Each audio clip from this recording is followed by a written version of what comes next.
महाकारुणिक तथागत सम्यक संबुद्ध तथागत द्वारा उपदिष्टित आर्य सद्धम्म और तथागत का पवित्र पावन ऐसा भिक्षु संघ। प्रथमता इन तीन रत्नों को मैं त्रिवार वंदन करता हूँ।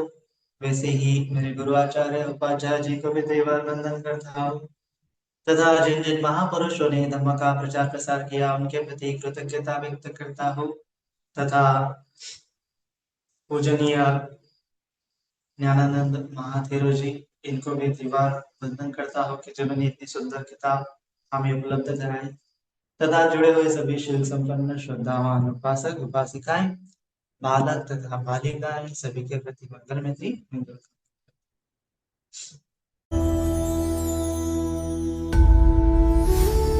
हम देखते आ रहे हैं बुद्ध कौन है। इस किताब का हम पठन कर रहे हैं। हमने जाना कि किस प्रकार से 4 असंख्य 1 लाख कल्प से कोई पुरुष कोई बोधिसत्व अपनी पारमिता पूरी करते करते अंतिमतः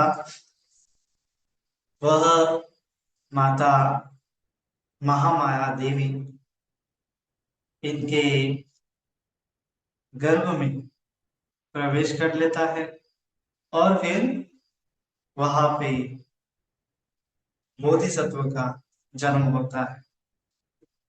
बोधिसत्व का जन्म होने के बाद हम देखते हैं कि कैसे अनेकों अनेकों देवतागण आते हैं और बोधिसत्व का जन्म हुआ तो कुछ ऐसे भी महापुरुष थे जो धरती पर थे।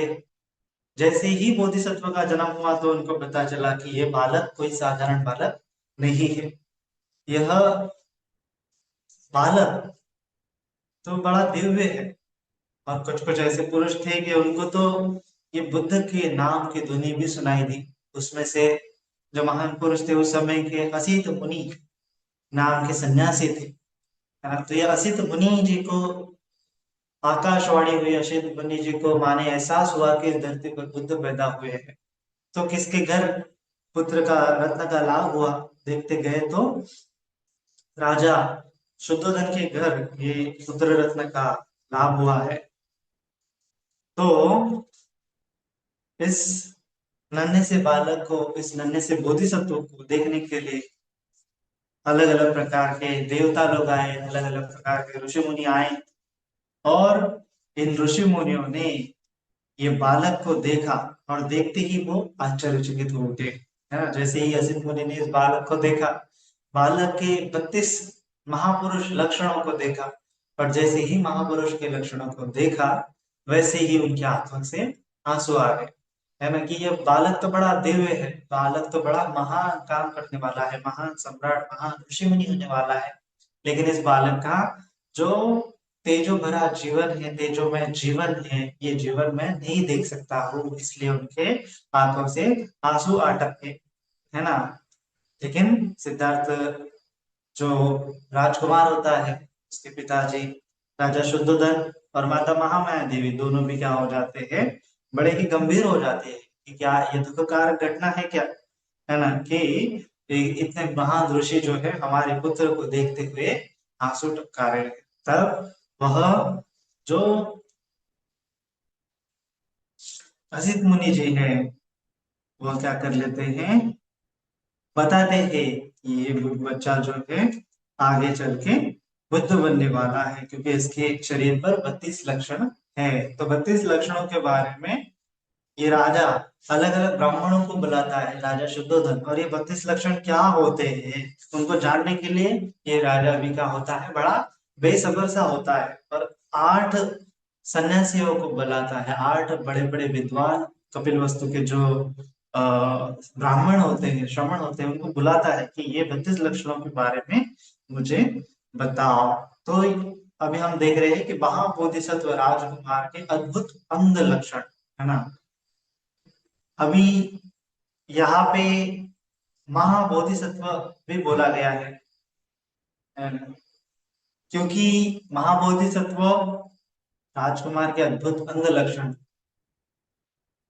क्योंकि ऐसा कहा जाता है कि बुद्ध जो होते हैं अनेकों बनते हैं। सम्यक संबुद्ध जो होते हैं अनेकों बनते हैं। कुल मिला के 28 सम्यक संबुद्ध हुए हैं। इस हम जानते हैं, अपने सिद्धा अपने अपने जो गौतम बुद्ध जी है उन्होंने हमें बताया है कि कितने भूतकाल में बुद्ध हुए हैं और आगे भी बुद्ध होते रहेंगे।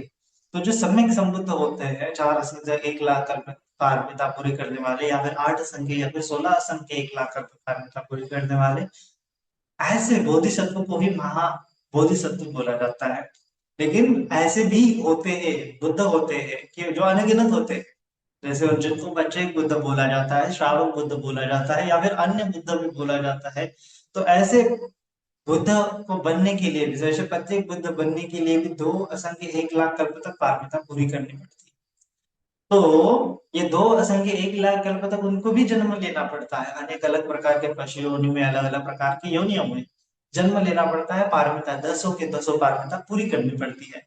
तो ऐसे जो पारमिता पूरे करने वाले सत्वों को हम बोधि सत्व बोलते हैं।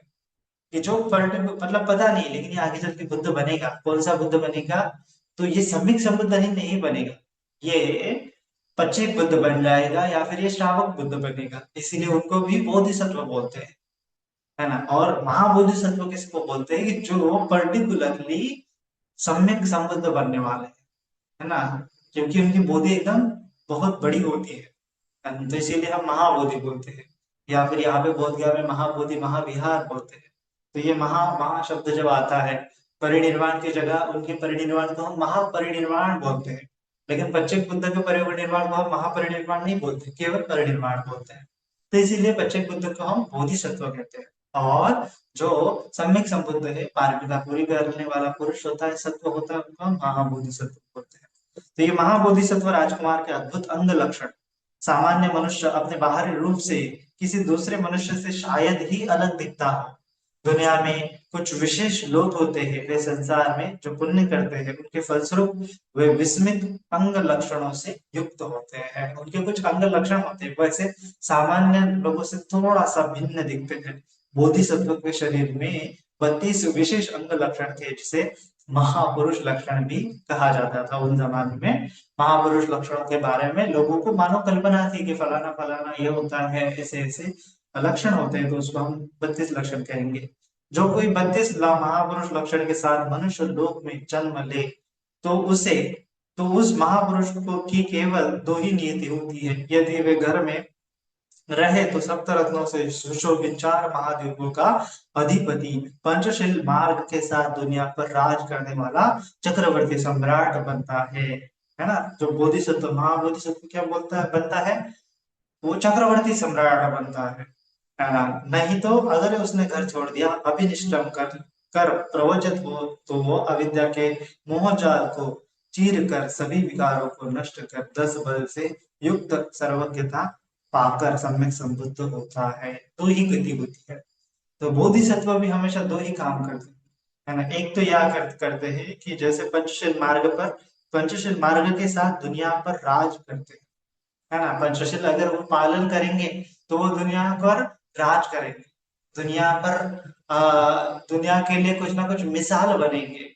और अगर वो सन्यासी बन जाते हैं तो सन्यासी में भी जो श्रेष्ठ फल है वह प्राप्त कर लेते हैं। तो जितने भी बोधिसत्व की कथाएं हैं, चाहे वो मनुष्य जन्म उनको मिला है, तो मनुष्य जन्म में इतना महान कार्य उन्होंने किया है बोधिसत्व ने, फिर उसके बाद अगर वो पशु योनि में भी जाते हैं तो एक मिसाल के रूप में वो वहां पे भी काम करते हैं।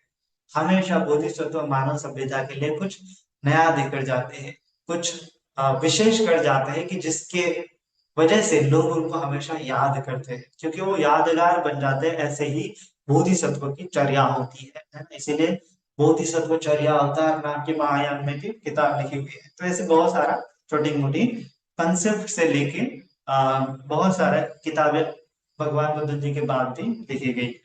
ठीक है। तो 2 ही गति होती है महाबोधिसत्व की, एक तो वह चक्रवर्ती राजा सम्राट बन जाते हैं, या फिर अगर उन्होंने घर छोड़ दिया तो वह सर्वज्ञता पाकर सम्यक संबुद्ध होता है ना। तो पहला है महापुरुषों का लक्षण। हम यहाँ पे अभी महापुरुषों के लक्षण के बारे में देखेंगे। महापुरुषों के लक्षण के बारे में सुंदर से आपने सुना होगा ना, कि नरसिंह गाथा है। तो नरसिंह गाथा में भी जो अपनी माता यशोधरा है और अपने पुत्र राहुल को, जब उनके पिताजी कपिलवस्तु में पहली बार पधारते हैं बोधि ज्ञान प्राप्ति के बाद, तब वो दूर से ही राहुल को दिखाती है और बोलती है कि यही तुम्हारे पिता है ना, ये से ही तो यह पिता नरसिंह है ना। तो बहुत सुंदर है वो। आप भी, मुझे इतना अच्छा सा गा के नहीं आता है, तो मैंने भी गा के सुना दिया होता। ठीक है। तो सबसे पहले है सुपथिट सुपथिटित पादो। यह बोधिसत्व का पहला लक्षण होता है। भूमि पर चरण समान रूप से बैठता है, कि उनके पैर जो होते हैं ऐसे गड्ढे नहीं होते उनके पैर में, ऐसे हमारा पैर जब जमीन पर बैठता है तो गड्ढा सा रहता है। तो उनके पैर में ऐसा गड्ढा नहीं होता, एकदम ईंट की तरह एकदम प्लेन उनका पैर होता है। और एकदम एक ही समान, वो आगे भी एक समान होता है, पीछे भी एक समान होता है, सभी तरफ से एक ही समान। जैसे ईंट हमने नीचे रख दी तो कैसा वहां पे निशान आएगा, वैसा ही बोधिसत्व के पैर का निशान आता है। लेकिन केवल गड्ढा नहीं होता इसका मतलब उनका पैर पूरा चिकना प्लेन ऐसा नहीं होता ईंट की तरह। उनके ऊपर कुछ आकृतियां होती है ना, एकदम छोटे छोटे चक्र होते हैं, आर्य होते हैं, आकृतियां होती है, स्वस्तिक होता है। तो उसके बारे में हम धीरे धीरे जानेंगे, है ना। तो सबसे पहला उनका लक्षण होता है सुपथिटित पादों के समान, एक समान उनके पैर होते हैं। महापुरुष लक्षण के बारे में उन दिनों वेदांत शास्त्र प्रचलित था, जो केवल भविष्यवाणी करने के लिए था। उससे यह स्पष्ट किया जाता था कि इस लक्षण से युक्त किसी व्यक्ति का भविष्य कैसा होगा, है ना। तो भविष्य शास्त्र उस जमाने में थोड़ा सा हुआ था, है ना। तो भविष्य शास्त्र के बारे में अगर हम देखेंगे तो ये एक प्रकार का प्रेडिक्शन था कि एक आधा व्यक्ति जो होता है कैसा बिहेवियर होता होता है उसका बचपन में, और उसके साथ उस बिहेवियर के साथ वो भविष्य में क्या बनेगा, कौन सा तीर मारेगा, ऐसा जो होता है पहले ही लोग जो होते हैं प्रिडिक्शन कर लेते। तो ये एक प्रकार का अभ्यास है, ये एक प्रकार की कला है। भविष्य शास्त्र जानना या फिर लोगों के बारे में प्रिडिक्शन करना, ये आदमी अच्छा आगे चल के अच्छा बनेगा कि बुरा बनेगा, इसमें ज्यादा कुछ है नहीं। ये एक्चुअली ये थोड़ी सी विद्या है, थोड़ा सा अभ्यास है। अगर आप थोड़ी सी आपको साइकोलॉजी पता होती है ह्यूमन बिहेवियर के बारे में, तो आप भी बता सकते हैं। तो उन जमाने में तक्षशिला नाम जैसे बहुत बड़े विश्वविद्यालय थे, तो विश्वविद्यालय में 18 विद्याएं भी वहां पे सिखाई जाती थी, है ना। तक्षशिला विश्वविद्यालय में तो उसमें एक ज्योतिष शास्त्र भी एक विद्या थी। एक वो तारों को देख के रास्ता पता करना, वो फिर उसमें क्या होना लगा, फिर मिलावट हो जाती है, बेसर हो जाती है, फिर वो क्या होता है धीरे धीरे कर्म कांड की तरफ चला जाता है। लेकिन भगवान बुद्ध जी ने बाद में कहा है कि ये विद्या क्या होता है, छद्म विद्या होती है, इसमें कुछ विशेष नहीं होता है। तो भिक्षुओं को इनके पीछे नहीं पड़ना चाहिए। भिक्षुओं को साफ रेस्ट्रिक्शंस भगवान जी ने लगाए कि भिक्षुओं को कभी प्रेडिक्शन नहीं करना चाहिए, किसी भविष्य के बारे में भाकित नहीं करना चाहिए, है ना। सो क्योंकि ये छद्म विद्या है, मतलब कि कोई भी कर सकता है, तो भिक्षुओं को इस विद्याओं को सीखने में टाइम वेस्ट नहीं करना चाहिए। इतना टाइम अगर वो धर्मों को सीखने में लगाते हैं तो बहुत कल्याण होता है ना। तो इसीलिए हम हमारे समय कहाँ गंवा रहे हैं, कौन सी बिना काम की बातों को सीखने के लिए अगर गंवा रहे हैं, तो हमें समय को बचा लेना चाहिए। ये भगवान जी ने उस समय में भी कहा है। तो लाइक ये भविष्य के बारे में बताया है। तो लेकिन महापुरुष लक्षण के बारे में इससे भी ज्यादा विस्तार भगवान बुद्ध ने ही बताया है। एक्चुअली महापुरुष लक्षण के बारे में भगवान जी ने बाद में विस्तार से बताया है उस चीज को। महापुरुषों का शरीर उन लक्षणों से अलंकृत होता है, जो पिछले जन्मों में किए गए अनेकों कुशल कर्मों का फल होता है। उनके बारे में भगवान बुद्ध यह बताए हैं कि पूर्व जन्मों में कैसे उन्होंने कर्म किए कुशल, और उसके आधार पर उनको ये सुंदर सुंदर से 32 लक्षण प्राप्त हुए। तो आगे भगवान बुद्ध जी कहते हैं, भिक्षुओं, बोधिसत्व मनुष्य योनि में उत्पन्न होकर अनेक बार कुशल धर्मों में स्थित होकर दृढ़ता के साथ वास किए हैं, तन मन वाणी से अच्छे कर्म किए हैं, बहुत दान किए हैं, शील सुरक्षा किए हैं, माता पिता गुरुजन कुल देवताओं का आदर सत्कार किए हैं, उस पुण्य के फलस्वरूप वे कई बार देवता लोक में उत्पन्न हुए। अभी भगवान जी यहाँ पे कर्म के सिद्धांत को समझा रहे हैं कि कैसे उन्होंने अनेक पिछले जन्मों में अनेकों बार, है ना, मनुष्य योनि में अनेकों बार उत्पन्न होके तन मन और वाणी से, है ना, तन मन धन से कैसे अच्छे कर्म उन्होंने किए हैं, बहुत दान दिए हैं। पहले तो क्या किया है, दान पारमिता के बारे में बताते हैं कि बहुत सारा दान दिया है। शील सुरक्षा ली, शील से उन्होंने सुरक्षा ली है कि हमेशा शील पालन किया है, और माता पिता की सेवा की है, गुरुजनों की सेवा की है, कुल देवताओं का आदर सत्कार किया है। उस पुण्य के फलस्वरूप वो कई बार देवता लोक में उत्पन्न हुए। है ना? तो ये मोटे मोटे 5 ही कर्म होते हैं जो बुद्ध बनने के पहले पता होते हैं बोधिसत्व को। है ना? क्योंकि बुद्ध बनने के बाद तो उनको एक और अंग पता चल जाता है जो विशेष होता है। वह होता है भावना, या फिर वह होता है विपස්සना। तो ये विपස්සना करने से कितना कितना पुण्य मिलता है, ये भगवान जी ने भी बाद में समझाया, लेकिन उनको पता नहीं होता है ना विपස්සना के बारे में पहले बोधिसत्व रहते हुए। तो इसीलिए वो केवल ये 5 प्रकार के कर्म जो होते हैं हर एक जन्म में करते हैं। कौन सा दान कर्म करते हैं, शील का पालन करते हैं, फिर उसके बाद क्या करते हैं, माता पिता की सेवा करते हैं, गुरुजनों की सेवा करते हैं, और जो कुल देवता होते हैं उनका आदर सम्मान करते हैं। ये 5 प्रकार के पुण्य होते हैं। तो दान, शील और सेवा का ही वो पुण्य अनेकों जन्मों में करते हैं, शॉर्टकट में अगर कहेंगे तो। है ना? तो भावना का पुण्य और जो मेडिटेशन का और विपස්සना का पुण्य उनको पता नहीं होता, तो इसीलिए ये पुण्य भी नहीं किया, लेकिन अनेकों अनेकों जन्मों में, हजारों हजारों जन्मों में, हमेशा किसी भी जन्म में अगर वो उत्पन्न होते हैं तो वो पुण्य ही करते हैं। तो इसीलिए वो उसके फलस्वरूप अनेकों बार देवता लोक में उत्पन्न हुए। देवता लोक से च्युत होकर मनुष्य लोक में आने के बाद तथागत के चरण भूमि पर समान रूप से बैठते हैं। है ना? अभी ये चरण के बारे में बताया कि कैसे उनको ये चरण प्राप्त हुए, क्योंकि ये दान और शील और सेवा का पुण्य करने की वजह से एक तो पहला फल उनको मिला देवता लोगों, लेकिन जैसे ही देवता लोग से वो दिव्य लोक में जब रहे वहां पे भी उन्होंने कुशल कर्म किए, तो उसके बाद जब वो मनुष्य रूप में पैदा हुए तो उनके अपने आप उनके पैर इतने अच्छे सुंदर स्वरूप से जमीन पर बैठते हैं। उनके पैरों के तलवे समतल होते हैं। वे धरती पर समान रूप से पैर रखते हैं, समान रूप से पैर को उठाते हैं। है ना? एकदम ऐसे भगवान जी जब चलते हैं तो एकदम ऐसे मानो लोग मंत्र मुग्ध हो जाते हैं। भगवान जी को अगर चलता हुआ देखते हैं तो बहुत सारे ब्राह्मण भगवान जी को देखते ही क्या हो जाते थे, इंस्पायर हो जाते हैं। बहुत सारे सन्यासी भगवान जी को देखते ही वो मानो भगवान जी के पीछे पीछे चलने के लिए आ, निखर पड़ते थे। है ना? वो एक सूत्र में तो ऐसा ही पता है कि लाइक भगवान जी जब चलते थे तो जो चलने वाले लोग होते हैं वो उनको रुक कर देखते थे कि कैसे भगवान जी चल रहे हैं, और जो रुकने वाले लोग हैं वो बैठ जाते, जो खड़े लोग हैं वो बैठ जाते थे। है ना? और जो लेटे लोग हैं वो भी क्या हो जाते थे, बैठ कर खड़े होकर भगवान जी को देखते थे। ऐसे भगवान जी की मंत्र मुग्ध चाल थी। है ना? एक समय में एक ब्राह्मण आता है कि भगवान जी कैसे चलते हैं तो उनको देखूं मैं, तो वो एकदम उनका उसका विवरण करता है कि कैसे भगवान जी चलते हैं। ना तो भगवान जी ज्यादा फास्ट चलते हैं, ना तो भगवान जी ज्यादा स्लो चलते हैं। अभी तो मध्यम गति से चलते हैं, लेकिन उनकी चाल एकदम एक रसता होती है, एक समानता होती है उनके चाल में। है ना? उनके चाल जो होती है एकदम विस्मय कारक चाल होती है उनकी। है ना? तो यह किस वजह से हुआ है, समान रूप से पैर रखते हैं और सभी और से समान रूप से बराबर पैर रखते हुए भूमि को स्पर्श करते हैं। तो इस प्रकार से भगवान जी की चाल होने के कारण वो अलग ही दिखते हैं। भिक्षु, इस महापुरुष लक्षण से युक्त व्यक्ति बुद्ध बने तो क्या पाते हैं? है ना? बुद्ध बनने के बाद आंतरिक या बाहरी कोई भी शत्रु उन्हें कष्ट नहीं दे सकता। ठीक है? सो अभी हमने देखा ना पहले कि ये महापुरुष के लक्षण जिस व्यक्ति को होते हैं तो उसकी 2 गति होती है। एक तो वो पंचशील धारण अगर करता है तो राजा राजा बनता है, लोगों पर राज करता है। अगर वो बुद्ध बन जाता है तो बुद्ध बनने के बाद भी उसको फायदे मिलते हैं, इन चीजों के लाभ मिलते हैं। बुद्ध बनने के बाद आंतरिक या बाहरी कोई भी शत्रु उन्हें कष्ट नहीं दे सकता।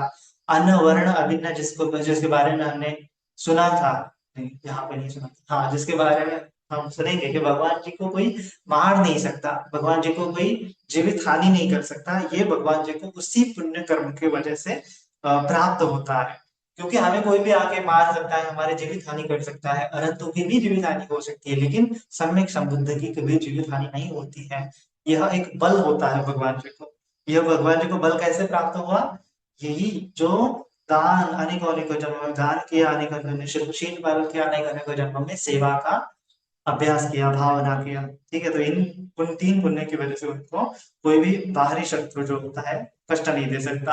आंतरिक शत्रु राग द्वेष मोह या बाहरी शत्रु श्रवण ब्राह्मण देव माँ ब्रह्म आदि कोई भी पुण्य हानि नहीं पहुंचा सकता, यह उसका संकेत है। अगर किसी व्यक्ति को जो एकदम समतल पैर उसको प्राप्त होते हैं तो उसकी कोई हानि नहीं पहुंच सकता, ये उसका लक्षण है। बाहरी लक्षण से अगर पता चल जाता है कि किसी के पैर अगर समान हमें दिखते हैं तो उसको अंदर से या बाहर से कोई हानि नहीं पहुंचा सकता, एटलीस्ट जीवित हानि नहीं कर सकता, है ना, जीव को नहीं मार सकता। वह पूरा दीर्घायु जिएगा, दीर्घ आयुष्य तक जीवन जिएगा और उसके पश्चात मर जाएगा आराम से, उसको बीच में कोई आयु को खंडित नहीं कर सकता, है ना। यह उसका बाहरी लक्षण है कि अगर उसके पास समतल पैर होते हैं। तो ये हम अभी भी मतलब भगवान जी के पहले तो इस ये 32 लक्षणों के बारे में इतना डिटेल में किसको नहीं पता था, लेकिन भगवान जी ने इतना डिटेल में हमें बताया है।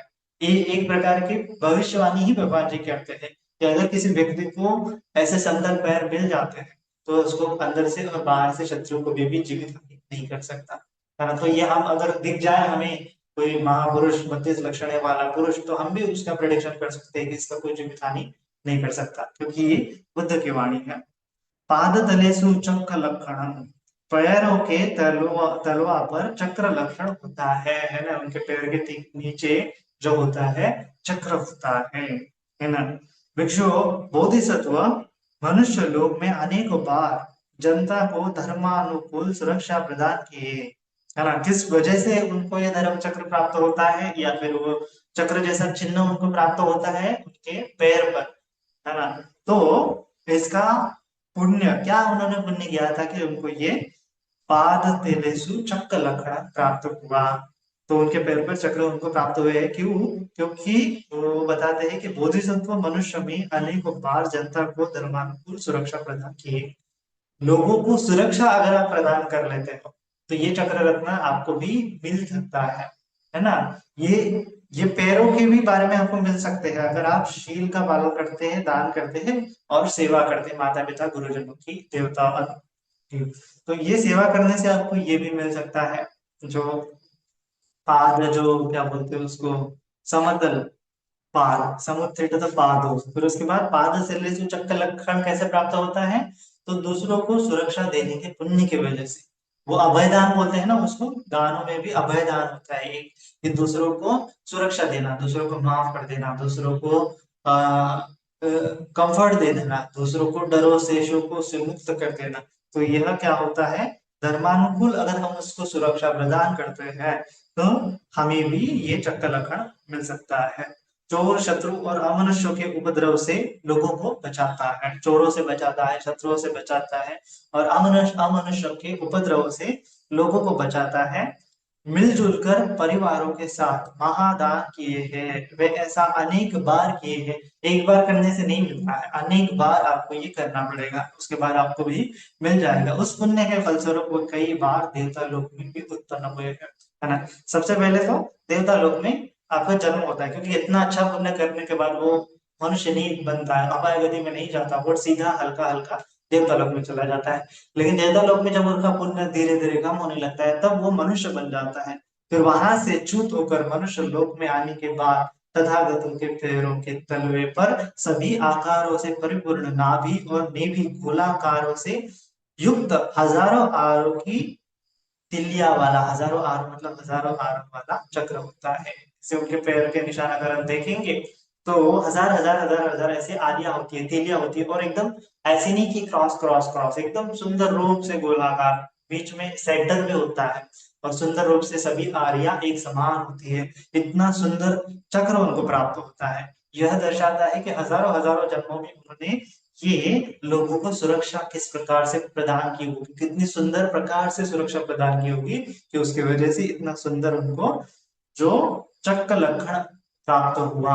ये महापुरुषों का 32 लक्षणों में से दूसरा लक्षण होता है। भिक्षु इस महापुरुष लक्षण से युक्त, हाँ ये भी, अगर वो बुद्ध बनने के बाद उसको और एक्स्ट्रा क्या हो जाता है, उसका लाभ मिल जाता है। सबसे पहले तो वो देवता लोक में जाता है, ये उसका पहला लाभ होता है। मनुष्य जन्म के आने पर उसको 32 लक्षण मिलते हैं जब बोधिसत्व रहता है। अगर वह हम्म, सन्यासी बन जाता है, बुद्ध बन जाता है, तो बुद्ध बनने के बाद भी उसको लाभ मिल जाता है कि इस महापुरुष लक्षण से युक्त व्यक्ति बुद्ध बनने के बाद महापरिवार पाते हैं। बुद्ध के परिवार में भिक्खु भिक्खुणी उपासक उपासक भिक्खु भिक्खुणी उपासक उपासिका देवता मनुष्य असुर नाग गंधर्व होते हैं, यही बुद्ध का परिवार है ना। ये मित्र परिवार हम इसको बोल सकते हैं कि जैसे एक आधे व्यक्ति का बहुत बड़ा मित्र परिवार होता है, उसी प्रकार से बुद्ध का भी परिवार प्राप्त होता है। क्यों होता है? क्योंकि ये धर्मानुकूल उन्होंने लोगों को सुरक्षा जो है प्रदान की होती है ना। तो इसीलिए भगवान बुद्ध जी के बहुत सारा हजारों हजारों की संख्या में भिक्षु संघ होता है, भिक्षुणी संघ होता है, उपासिका संघ होता है, उपासिका संघ होता है। देवता भी उनका मित्र की तरह उनकी सुरक्षा करते हैं, मनुष्य भी असुर भी बहुत सारे हजारों हजारों की तादाद में उनके परिवार का हिस्सा बनते हैं। असुर भी, नाग भी, गंधर्व भी, यही बुद्ध का परिवार होता है। जैसे अभी भी हम क्या है, बुद्ध के परिवार बनने के लिए प्रयत्न कर रहे हैं, है ना। तो ये भी भगवान बुद्ध जी के ही पुण्य की वजह से हो रहा है। किसी चीज के नीचे हम जो बोलते हैं ना कि एकत्रित आ रहे हैं, जैसे हजारों हजारों तीलियां जो होती है सेंटर की तरफ आ जाती है चक्र में, तो उस प्रकार से हम सभी लोग क्या है, बुद्ध से जुड़े हुए हैं। ये बुद्ध भगवान बुद्ध जी का दूसरा 32 लक्षणों में से एक होता है, चक्र लक्षण, है ना। फिर उसके बाद महापुरुष का तीसरा लक्षण होता है आयत पढ़ी, है ना। पैर की एड़ी, पैरों की एड़ी लंबी होती है, आयत पढ़ी बोलते हैं उसको। एकदम पैर का जो पीछे वाला हिस्सा जो होता है, कभी कभी किसी का लोगों का एकदम छोटू सा होता है, नाटक सा होता है, लेकिन सम्यक संबुद्ध का या फिर बोधिसत्व का एकदम लंबा सा पैर होता है। आयत पन्नी मतलब एक आयत आकृति लंबा सा होता है, आयताकार होता है ना। तो आयत मतलब ऐसा लंबा होता है, लंबा होने के बाद एकदम हल्का सा वो ये तीन लक्षण होते हैं कि आयत पन्नी की एकदम एड़ियां उनकी क्या होती है, एकदम लंबी सी होती है और नीचे से एकदम गोल होती है। तो दीर्घ उंगली होती है, पैरों की और हाथों की दोनों की उंगली एकदम लंबी लंबी सी होती है, इतनी छोटी छोटी नहीं होती है, इतनी लंबी, मेरे को इतनी छोटी सी है, ठीक है। तो भगवान जी की इतनी सारी लंबी होती है, इतनी लंबी होती है, इतनी लंबी होती है, ये मतलब हाथों का अनुपात देखेंगे तो हमारा जो हाथों के अनुपात के जैसा ही हमारा ये लंबा होता है। लेकिन भगवान जी का हाथों के अनुपात से अगर देखेंगे तो उनका बहुत लंबी लंबी उंगलियां थी, एकदम सुंदर आकार की उनके हाथों पैरों की दोनों उंगलियां लंबी लंबी थी। और ब्रह्म विभुतो, महाब्रह्मा की तरह उनका शरीर सीधा होता है, एकदम सीधा होता है। किसी किसी व्यक्ति का शरीर एकदम आगे झुका होता है, किसी किसी का पीछे पीछे झुका होता है, लेकिन भगवान जी का या फिर जो बोधिसत्व का शरीर एकदम लंबा सा होता है। यह भी उनका 32 लक्षणों में से एक लक्षण होता है। तो अब ये तीनों लक्षणों के बारे में एक ही साथ भगवान जी बताते हैं कि इसको पाने के लिए उन्होंने, मतलब ये उनको कैसे मिले, क्या उन्होंने पिछले जन्मों में पुण्य किए थे। तो वो बताते हैं भिक्षु, बोधिसत्व मनुष्य लोक में अपने हर जीवित जन्म में जीव हिंसा का त्याग किए हैं। हाँ, जीव हिंसा की त्याग करने की वजह से उनको ये तीन लक्षण प्राप्त हुए हैं। उन्होंने प्राणियों को मारने के लिए कभी भी दंडे या शास्त्र का उपयोग नहीं किया है। इसकी वजह से पाप से था, दानशील सेवा का पुण्य किया था, तो उनको क्या हो गया, एकदम सुसंगठित पार हो, एकदम समतल पार प्राप्त हुए। दूसरे में उन्होंने क्या किया था कि उन्होंने धर्मानुकूल लोगों को रक्षा प्रदान की थी, है ना। चोरों से, शत्रुओं से, अमनुष्य तत्वों से उन्होंने लोगों को रक्षा प्रदान की थी, तो उसकी वजह से उनको ये चक्र लक्षण भी प्राप्त हुआ, है ना। फिर उसके बाद ये तीसरा पुण्य उन्होंने किया है कि प्राणी हिंसा नहीं की है, प्राणियों को दंड से भी नहीं मारा है, शस्त्र से भी नहीं मारा है, किसी प्रकार की भी प्राणी हिंसा उन्होंने नहीं किया है। अभी तो वो पाप से लज्जा भाव रखते हैं, है ना। जो पाप भीरुता होती है, हेरी और उत्तप्पा, ये दो ऐसे धर्म बताए भगवान जी ने कि जो हमेशा हमारे मन में होने चाहिए। पाप से डरना चाहिए और पाप करने में लज्जा मन में उत्पन्न होना चाहिए। तो पाप से लज्जित हो दया के साथ उन्होंने हमेशा प्राणियों को देखा है, प्राणियों को उनके साथ व्यवहार किया है ना। तो प्राणियों, सभी प्राणियों को अनुकंपा करते हुए वास किया है, तो उसकी वजह से उनको एकदम पैर की एड़ियां एकदम लंबी प्राप्त हो गई, एकदम लंबी लंबी सी सुंदर सुंदर सी उंगलियां प्राप्त हो गई, और ब्रह्म जुगत, तो इनका शरीर एकदम ब्रह्म की तरह सीधा हो गया। एकदम शरीर का जो सीधा लक्षण प्राप्त होता है। अगर आप किसी शरीर को हानि कर रहे हैं तो आपको सुंदर शरीर जो है नहीं प्राप्त होता है। ये सिंपल सी बात है कि जो हम दूसरों को देंगे नहीं वो हमें मिलेगा नहीं। सिंपल सा कंसेप्ट है ना, कि जो हम दूसरों को देंगे नहीं वो हमें मिलेगा नहीं। तो बोधिसत्व ने लोगों को दिया, जीवित दान दिया, अभय दान दिया, है ना। सुंदर प्रकार से उनके प्राणी हिंसा करने का भाव उनके मन में नहीं आया, तो इसीलिए उनका शरीर एकदम परफेक्ट आया है। तो ये ब्रह्म जुगुप्तु। तो ये एक जन्म में नहीं किया कि चलो मैं एक जन्म में प्राणी हिंसा करने के लिए रोकता हूँ, प्राणी हिंसा का त्याग करता हूँ, ऐसा नहीं है। हजारों हजारों जन्म, लाखों लाखों जन्म की जब भी वो मनुष्य जन्म में आते हैं, है ना, 90% टाइम वो प्राणी हिंसा नहीं करते। एक आधे जन्म में अगर कर लिया होगा अपने काम की वजह से तो ठीक, लेकिन अन्य जन्मों में, हजारों हजारों जन्मों में उन्होंने ये पुण्य किए हैं। एक जन्म की बात नहीं है, तो इसीलिए उनकी पारमिता बहुत ज्यादा है ना। उतना उनका शरीर शरीर जो है बहुत सुंदर है, क्योंकि उन्होंने 4 असंख्य 1 लाख कल्प से संकल्प लिया है, वो संकल्प वो पूरा कर रहे हैं। हम जो साधारण लोग हैं हमने कोई संकल्प नहीं लिया है, और हमने ना ही संकल्प पूरा कर कैसे पूरा करते हैं हमें वो भी नहीं पता है। ना ही हमारे पास बल है, ना ही हमारे पास बुद्धि का थोड़ा सा आशीर्वाद है। तो ये इसीलिए बोधिसत्व जो होते हैं, बुद्ध जो होते हैं, थोड़े से अलग होते हैं, है ना। तो उनको उनके पास वो अलग से एक बल होता है, ठीक है। तो हमें ये समझना चाहिए, इसीलिए वो साधारण मनुष्य से भिन्न होते हैं। जब पहली बार भगवान जी स्वयं बोधिसत्व को देखते हैं कि ये बुद्ध बनने के लायक है कि नहीं है, सम्यक संबुद्ध बनने के लायक है कि नहीं है, तो देखते हैं। अगर साधारण मनुष्य को देखा होगा तो नहीं है लायक, है ना, लेकिन ये सुमित बोधिसत्व लायक है। लायक होने का मतलब क्या है कि ये तो पहले से 16 असंख्य 1 लाख कल्प से तो पहले से पारमिता पूरी करता आ रहा है, ये तो उसकी पहले से ही टेस्ट पास हो गया। लेकिन दूसरा एक टेस्ट होता है, दूसरा टेस्ट होता है कि कोई व्यक्ति महाबोधिसत्व कब बनता है, कि जब वो सम्यक संबुद्ध के कान में उत्पन्न होता है और उसमें उतना बल होता है, उसमें उतना प्रज्ञा होता है, उसके उतने शील समाधि पुष्ट होते हैं कि अगर वो चाहे तो उसी जन्म में अरहत बन सकता है। वो चाहे तो उसी जन्म में वो अरहत बन सकता है, लेकिन वो अरहत बनने का टाल देता है। वो सम्यक संबुद्ध को याचना करता है कि मैं सम्यक संबुद्ध बनना चाहता हूँ, मैं अरहत नहीं बनना चाहता हूँ। और सम्यक संबुद्ध भी देखते हैं कि क्या यह व्यक्ति अरहत बनने के लायक है कि नहीं, तो हाँ देखते हैं तो अरहत बनने के लायक है। तब उनको पता चलता है कि यह व्यक्ति साधारण व्यक्ति नहीं है ना। तो मतलब देखो, 4 असंख्य 1 लाख साल पहले ही वह मुक्त हो सकते थे, लेकिन नहीं हुए। क्यों नहीं हुए? लोगों पर अनुकंपा करने के लिए, है ना। तो इसीलिए उनका हृदय पहले से ही महान होता है, उनका चित्त पहले से ही विशाल होता है, महत्व होता है। तो साधारण लोगों से हम उनका कंपैरिजन कर ही नहीं सकते। साधारण लोग मतलब जो पृथुक जन है, वो काम लोगों में लिप्त है, हम जो छोटे छोटे मोटे जीवन यापन करते हैं। अरहत बनना भी हमारे लिए कितनी बड़ी बात होती है, तो वो बुद्ध बनना तो कितनी बड़ी बात है, सम्यक संबुद्ध बनना तो उसकी बात ही क्या है। ठीक है। तो प्राणियों पर अनुकंपा करते हैं, प्राणियों पर दया भाव करते हैं, मारने का भाव उनके मन में कभी उत्पन्न नहीं होता है। उसकी वजह से उनको ये आयत पंडी दीघन गुली और ब्रह्म जुगतो, ये 32 लक्षण में से 3 लक्षण प्राप्त होते हैं। तो कई बार वो देवता लोक में उत्पन्न होते हैं, देवता लोक से च्युत होकर मनुष्य लोक में आने के बाद तथागत के पैरों की एड़ी लंबी होती है, हाथों पैर की उंगलियां लंबी होती है और शरीर महाब्रह्मा की तरह एकदम सीधा होता है। भिक्षु इन 3 महापुरुष लक्षणों से युक्त व्यक्ति अगर बुद्ध बनने के बाद उसको अन्य लाभ भी मिलते हैं। अन्य बुद्ध बनने के बाद लंबे समय तक जीने वाला दीर्घायु होता है ना। ये सबसे बड़ा लाभ होता है।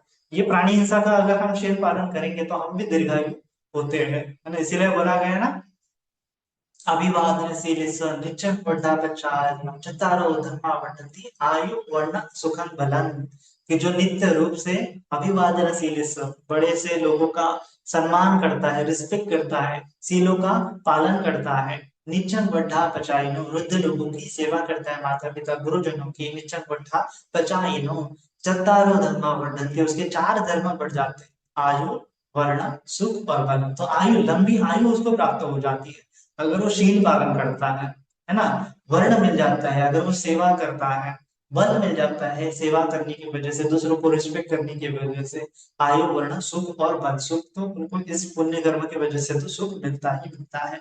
तो इसीलिए भगवान जो बुद्ध बनने के बाद उनका जीवन जो होता है दीर्घायु होता है, लंबे समय तक वो जीवित रहते हैं, वृद्ध होते तक उनका शरीर हानि कोई नहीं कर सकता, वो बूढ़ा होकर ही महापरिनिर्वाण को प्राप्त होते हैं। तथागत के जीवन में, जीवन को न कोई देवता, न मार, न ब्रह्मा, न श्रमण ब्राह्मण, दुनिया का कोई भी प्राणी उन्हें हानि नहीं पहुंचा सकता, नहीं उन्हें कोई मार सकता है। तथागत अपनी स्वकीय इच्छा से परिनिर्वाण पाते हैं, है ना, स्वकीय इच्छा से परिनिर्वाण पाते हैं, उनको कोई मार नहीं सकता, है ना। इवन जो मच्छु देवता है, मच्छु मार भी उनको मार नहीं सकता, है ना।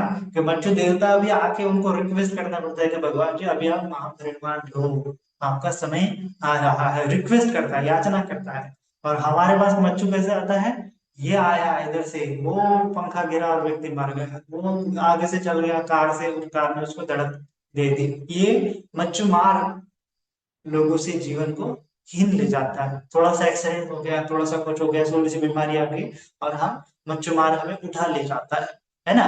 लेकिन सम्यक संबंधों को वो नहीं ले जाता, सम्यक संबंधों को रिक्वेस्ट करती होती है ना, तब वो खुद से परिनिर्वाण प्राप्त करते हैं। एक्चुअली सभी जो अरहत होते हैं वो खुद ही परिनिर्वाण प्राप्त करते हैं, है ना, क्योंकि किस शील की वजह से, ये प्राणी हिंसा न करने की वजह से, है ना। ये शील बहुत बहुत इंपॉर्टेंट है। अगर आपको लंबा आयुष्य, निरोगी आयुष्य जीना है तो प्राणी हिंसा मत करो, प्राणियों के ऊपर दया करो, प्राणी हिंसा करने के लिए डरो, ऐसा हमें समझना चाहिए।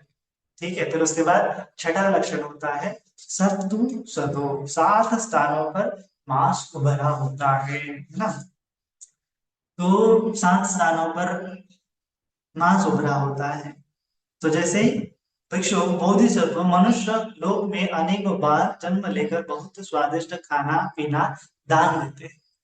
दूसरों को दान देने की वजह से, खाना पीना स्वादिष्ट दान देने की वजह से, ऐसा नहीं है कि जो कुछ भी दान दिए दे, स्वादिष्ट खाना पीना दान दिए है ना। हमें एक एक शब्द को नोटिस करना चाहिए, केवल ऐसा नहीं कहा गया है कि खाना पीना, नहीं, स्वादिष्ट खाना पीना दान दिया, एकदम श्रद्धा के साथ दाना दान, खाना पीना दान दिया है। खाने योग्य, अनुभव करने योग्य, पीने योग्य, चखने योग्य जो भी हो, वह सब कुछ बहुत स्वादिष्ट रूप से दान दिए हैं। उस पुण्य के फलस्वरूप वो कई बार देवता लोग उत्पन्न हुए हैं, है ना। इसीलिए उनका शरीर में क्या हो गया है, ये 7 स्थानों पर मांस उभरा होता है। ये एकदम पीछे से भी एकदम उनका मांस होता है एकदम, और उनकी बॉडी भी एकदम अच्छी होती है। मैं तो बहुत छोटा सा बॉडी बिल्डर, शायद मैंने खाने पीने का लोग दान नहीं दिया होगा, है ना। तो इस प्रकार से खाने पीने का हमें भी दान करना चाहिए। फिर उसके बाद उनके पैर का भी जो मांस होता है, जो पोटरियां होती है, जिस जिस जगह पे मांस होता है हमारे शरीर में, मांस मतलब मसल्स बोल सकते हैं, जो जिम में जाके जो लोग मसल्स बनाते हैं, तो बोधिसत्वों को वो नेचुरली प्राप्त होते हैं, उनको कोई वो प्रोटीन वगैरह नहीं लेना पड़ता है, कोई ज्यादा कसरत नहीं करनी पड़ती है, नेचुरली ही उनका शरीर एकदम सुडौल होता है, एकदम परफेक्ट होता है, एकदम बॉडी बिल्डर जैसा मजबूत होता है।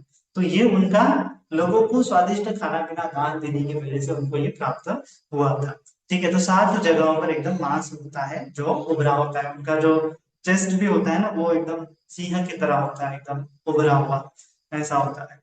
ठीक है, तो देवलोक में च्युत होकर मनुष्य लोक में आने के बाद तथागत के शरीर में यह महापुरुष लक्षण प्राप्त होता है। उनके शरीर में 7 स्थानों पर मांस उभरा होता है, दोनों हाथों में, है ना। ये एक हाथ, दो हाथ, दो हो गए, दोनों पैरों में, दो दो 4 हो गए, दोनों कंधों के पीछे ये तो 6 हो गए, और गर्दन पर भी मांस अच्छी तरह से भरा हुआ होता है, गर्दन भी एकदम अच्छी सी होती है, प्रोपोर्शनल होती है, शरीर एकदम उनका परफेक्ट होता है, प्रोपोर्शनल, एकदम ना तो ज्यादा मोटा मोटा होता है ना तो एकदम पतला पतला होता है।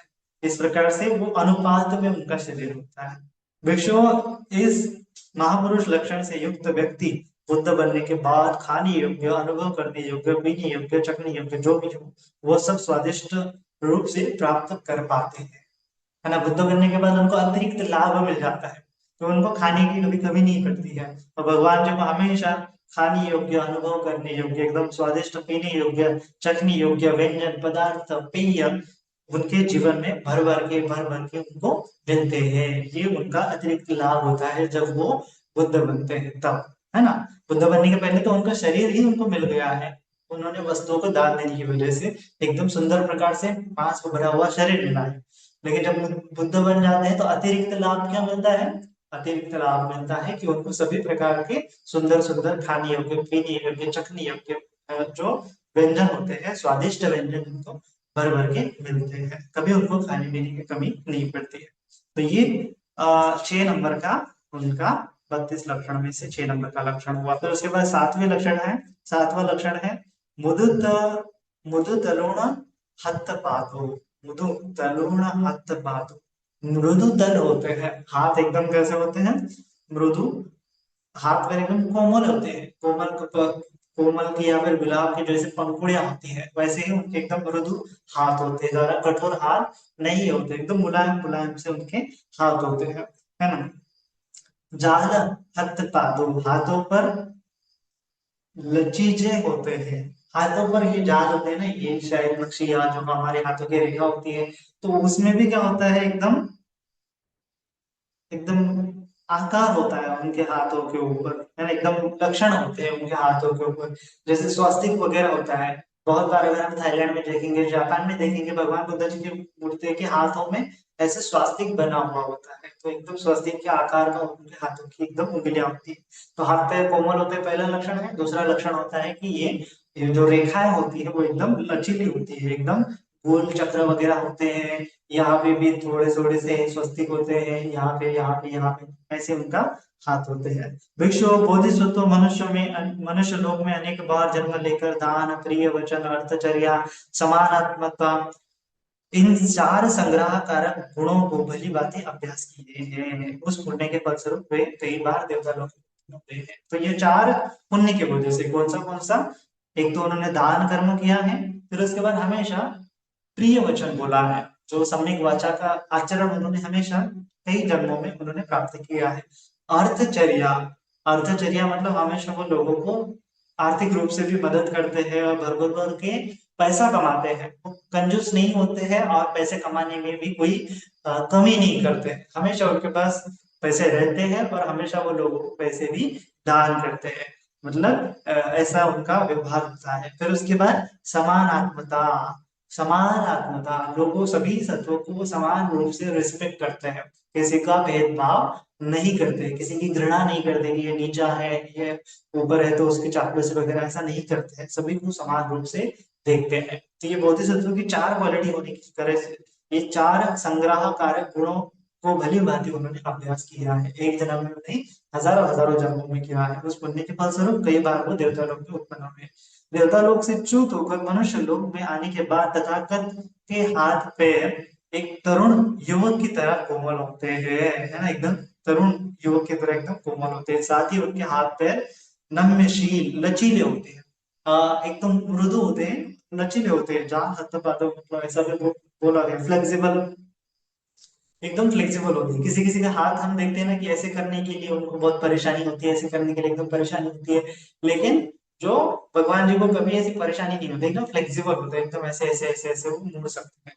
तो ये उनका क्या है, एक लक्षण होता है। फिर भिक्षु इन महापुरुष लक्षण से युक्त व्यक्ति बुद्ध बनने के बाद उनसे भिक्षु, भिक्षुणी, उपासक, उपासिका, देव, मनुष्य, असुर, नाग, गंधर्व 4 संग्रहकार वस्तु अच्छी तरह से पाते हैं, है ना। कि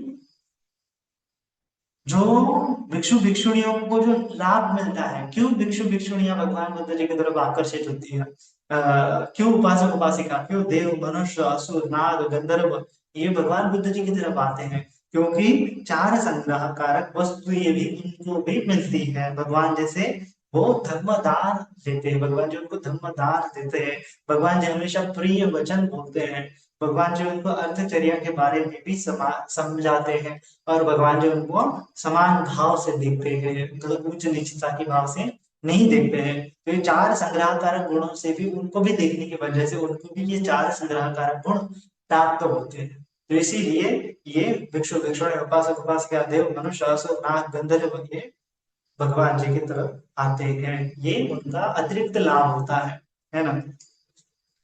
उसके बाद नौवा नौवा जो लक्षण है उनका, वह क्या है,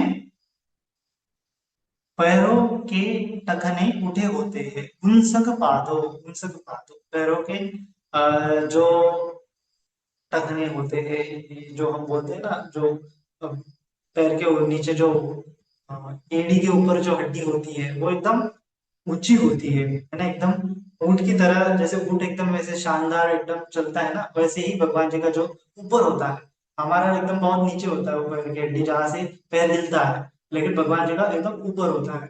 सो एकदम लाइक ऊंट की तरह एकदम उनकी चाल होती है, एकदम लयबद्ध तरीके से, ऐसा उनका वो पैरों का डिजाइन होता है। फिर उसके बाद बोला गया है उद्धग लोमो, ये 10वें नंबर का लक्षण होता है। रोम ऊपर की तरफ उठकर दाहिनी ओर घूमे होते हैं, है ना, उद्धग लोमो, है ना। ये जो शरीर के रोम होते हैं ना, एक तो एक ही रोम में एक ही रोम होता है, जैसे एक छिद्र में एक ही रोम होता है। हमारा अगर देखेंगे तो किसी व्यक्ति का देखा है कि एक इसमें एक ही रोम होता है, किसी किसी का एक रोम, एक छिद्र में दो दो रोम होते हैं, चार चार रोम होते हैं, ऐसा भी होता है।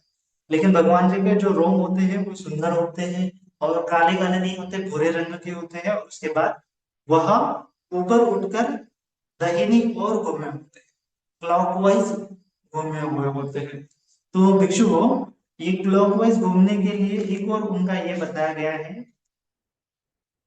कि इसका एक स्टोरी है कि भगवान जी का जो रोम होता है वो क्लॉकवाइज होता है। तो जो क्लॉकवाइज होता है सभी जगह पे होता है, और स्पेशली यहाँ पे दो ध्रुवों के बीच में भी उनका क्या होता है, वो रोम होते हैं, ऐसे ऊपर उठे होते हैं और वो क्लॉकवाइज घूमे होते हैं। वो पहले तो उनके बाल भी ऐसे घुंघराले घुंघराले घुंघराले घुंघराले हैं, ठीक है, ऊपर से यहाँ पे भी थोड़े से रोम उठे हैं, और वो भी क्या है, क्लॉकवाइज है।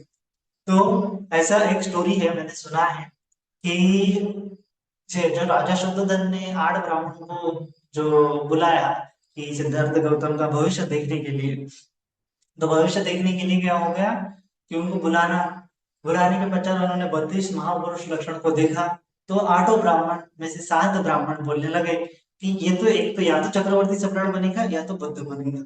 लेकिन उसके बाद उसमें एक होता है कौंडिन्य, है ना, कौंडिन्य नाम का ब्राह्मण होता है, और ये बहुत यंग होता है, 20-25 साल का योग होता है। और ये बोलता है कि यह व्यक्ति क्या है, बुद्ध ही बनेगा, 100% बुद्ध बनेगा, है ना। तो ये 100% बुद्ध बनेगा, इसीलिए कौंडिन्य का बहुत श्रद्धा होता है, जो आगे चल के पंचवक्कीय भिक्षु में भी शामिल होता है। तो जब सिद्धार्थ गौतम प्रवज्जित हो जाते हैं, सिद्धार्थ गौतम जब घर बार को छोड़ देते हैं, तो ये कौंडिन्य जो होता है ब्राह्मण, सभी ब्राह्मणों के पास जाता है और बोलता है कि देखो मेरी भविष्यवाणी मैंने की है ना, मेरी भविष्यवाणी सच होने जा रही है। अभी बोधिसत्व ने गृह हत्या किया है, राजकुमार ने गृह हत्या किया है, ये 100% बुद्ध बन जाएंगे, तो मैं भी उनके पीछे पीछे जा रहा हूँ, तुम्हें भी चलना है तो चलो।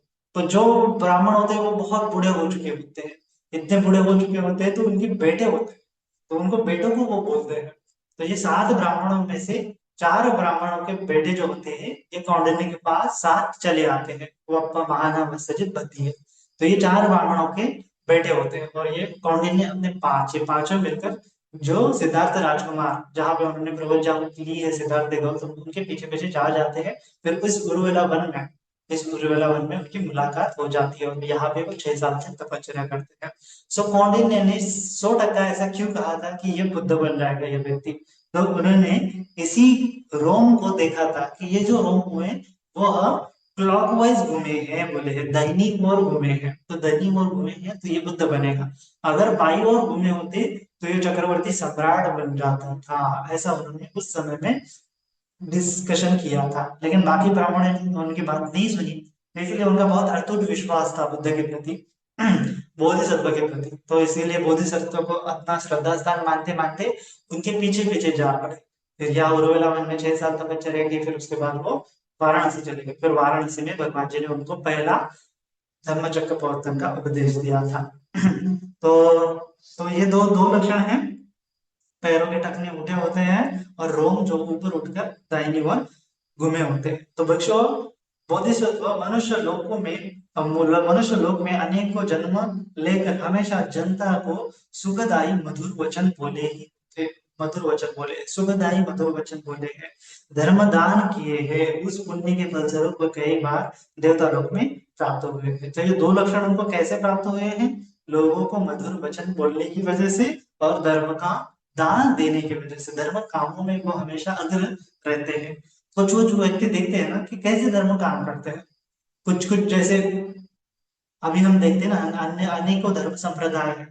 तो अनेकों धर्म संप्रदाय में बहुत सारे लोग हैं, उनकी फिलोसफी कुछ भी हो, अच्छी हो, मिथ्या दृष्टि हो, लेकिन उस धर्म संप्रदाय में कुछ ऐसे लोग होते हैं जो बड़ा ही धार्मिक जीवन जीते हैं, है ना। वो एकदम शीलों का पालन करते हैं, लोगों के साथ अच्छा अच्छा व्यवहार करते हैं। भले ही उनकी मिथ्या दृष्टि को मान्यता है अल्टीमेट वो ईश्वर आत्मा परमात्मा में फंसे हुए हैं, लेकिन जब वो जीवन यापन करते हैं तो जीवन यापन करते समय में बहुत ही धार्मिक जीवन व्यतीत करते हैं, है ना। धार्मिक जीवन मतलब एकदम स्पिरिचुअल जीवन होता है, स्पिरिचुअल व्यक्ति होता है, वो किसी को बुरा भला नहीं करता है, वो अपना अपना धर्म का पालन करता है। किसी किसी को ऊपर धर्म को लादने की कोशिश नहीं करता है, जैसा अभी जो किया जा रहा है पॉलिटिकली। तो वैसा वो नहीं करते। कुछ कुछ लोग सच में धार्मिक होते हैं, सच में धर्म में ऊपर उठना चाहते हैं। ऐसा व्यक्ति का श्रद्धा स्थान कुछ भी हो, चाहे मिथ्या हो चाहे सत्य हो, लेकिन फिर भी वो बहुत अच्छे से धर्म का आचरण करते हैं। ये ऐसे लोग हमें समाज में बहुत सारे दिखते हैं। जैसे हिंदू मुसलमान में, हिंदू लोग में भी बहुत अच्छे अच्छे लोग हैं, मुसलमान लोग में भी बहुत अच्छे अच्छे लोग हैं जो हमेशा धर्म का आचरण करते हैं। पुराने जमाने में कहानियां सुनता था कि जो मुस्लिम लोग हैं वो हमेशा इनवाइट करते थे। जैसे मेरे भी मुस्लिम मित्र थे, तो वो जब हमेशा ईद में वगैरह इनवाइट करते थे, अच्छा अच्छा भोजन देते थे। तो एक कुछ कुछ बहुत अच्छे होते हैं, करुणा भरे होते हैं, उनका चित्त ही वैसा होता है, धार्मिक धार्मिक चित्त बोल सकते हैं। और कुछ कुछ ऐसे होते हैं कि लाइक दूसरों को ठगने के लिए, दूसरों के ऊपर धर्म को लादने के लिए प्रेरित करते हैं। तो उनको धर्म ही नहीं समझा होता है, इसीलिए वो मिथ्या दृष्टि में, पहले तो मिथ्या दृष्टि में पड़े ही है, फिर संप्रदायवाद में फंस जाते हैं, फिर एक दूसरे में घृणा करने लगते हैं। लेकिन कुछ कुछ लोग सच में धार्मिक होते हैं। तो बोधिसत्व भी धार्मिक रह चुके हैं, लेकिन धर्म में हमेशा धर्म के लिए अच्छा काम वो किए हैं, और लोगों के साथ हमेशा सुखदायी मधुर वचन ही बोले हैं। तो इसके फलस्वरूप उनको ये दो लक्षण प्राप्त हो जाते हैं। और फिर उसके बाद बहुत बार तो देवता लोक में उत्पन्न होते हैं, देवता लोक से च्युत होकर मनुष्य लोक में आने के बाद तथागतों के पैरों के टखने उठे होते हैं, पैरों के जो हड्डियां होती है ऊपर उठी है, साथ ही उनके शरीर के सारे रोम रोम ऊपर की ओर उठकर दाहिनी ओर घूमे होते हैं। भिक्षु, इस महापुरुष लक्षण से युक्त व्यक्ति बुद्ध बनने के बाद सभी प्राणियों में अग्र होते हैं, है ना। जब वो बुद्ध बन जाते हैं तो अतिरिक्त लाभ क्या होता है? अग्गु हमस्मे लोकस्य, जेट्टो हमस्मे लोकस्य, सेट्टो हमस्मे लोकस्य, ऐसा बोलते हैं ना कि सभी प्राणियों में वो अग्र होते हैं, ज्येष्ठ होते हैं, श्रेष्ठ होते हैं, प्रमुख होते हैं, उत्तम होते हैं। तो ये उनका अतिरिक्त लाभ हमें पाया जाता है। तो इस प्रकार से ये 10 लक्षण आज हमने देखे कि 32 महापुरुषों के आगे के जो लक्षण है मैं हम आगे के सेशन में कवर करेंगे। ठीक है, तो आज के लिए इतना ही। सभी के प्रति मंगल मैत्री मंगल कामना करता हूँ। सभी का मंगल हो, सभी का कल्याण, सभी जन सुखी हो, सुखी हो, सुखी हो। साधु साधु साधु।